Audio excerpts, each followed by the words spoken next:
Assalamualaikum warahmatullahi wabarakatuh. Perkenalkan, nama saya Nanta dengan NIM A1231434, kelas keperawatan B, prodi S1 keperawatan. Baik, di sini saya akan presentasi dalam menjelaskan 6 pertanyaan. Pertanyaan pertama adalah sebutkan dan jelaskan salah satu komponen teori interpersonal Hildegard Peplau. Perawat.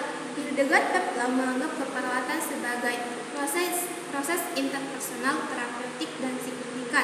Ia mendefinisikannya sebagai hubungan kemanusiaan antara individu yang sakit dan membutuhkan layanan kesehatan dan dididik secara khusus untuk mengenali dan merespon kebutuhan akan pertolongan.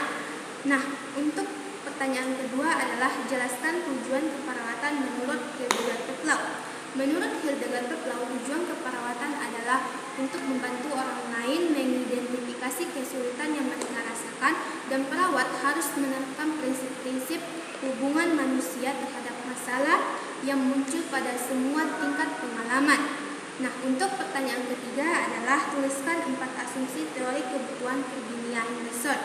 Nah, untuk asumsi pertama adalah perawat merawat pasien sampai mereka dapat merawat dirinya kembali sekali lagi. Untuk asumsi kedua, keinginan pasien untuk kembali sehat.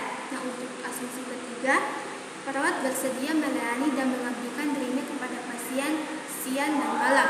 Nah, untuk asumsi keempat, Virginia Henderson percaya bahwa pikiran dan tubuh tidak dapat dipisahkan dan saling terkait.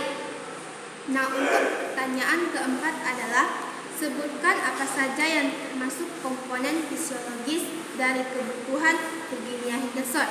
Nah, untuk komponen fisiologis yang pertama adalah bernapaslah dengan normal, makan dan minum secukupnya, tidur dan istirahat, menghilangkan kotoran tubuh, gerakan dan pertahankan postur tubuh yang diinginkan, pilih pakaian yang cocok, pertahankan suhu tubuh dalam kisaran normal dengan menyesuaikan pakaian dan memodifikasi lingkungan, menjaga kebersihan dan kerapian badan serta melindungi integumen. Dan untuk terakhir adalah hindari bahaya di lingkungan dan hindari melukai orang lain. Untuk pertanyaan kelima adalah jelaskan apa yang dimaksud dengan respon adaptif menurut teori adaptasi Roy. Respon adaptif adalah respon yang meningkatkan integritas manusia dalam mencapai tujuan untuk mempertahankan kehidupan. Nah, untuk pertanyaan terakhir adalah jelaskan secara singkat mengenai model fungsi peran menurut teori Roy.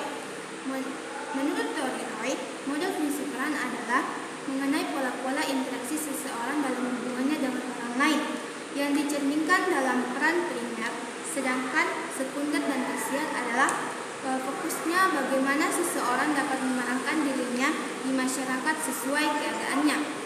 Baiklah, itulah presentasi dengan menjelaskan 6 pertanyaan dari saya. Mohon maaf bila ada kekurangan dan kesalahan kata. Wassalamualaikum warahmatullahi wabarakatuh.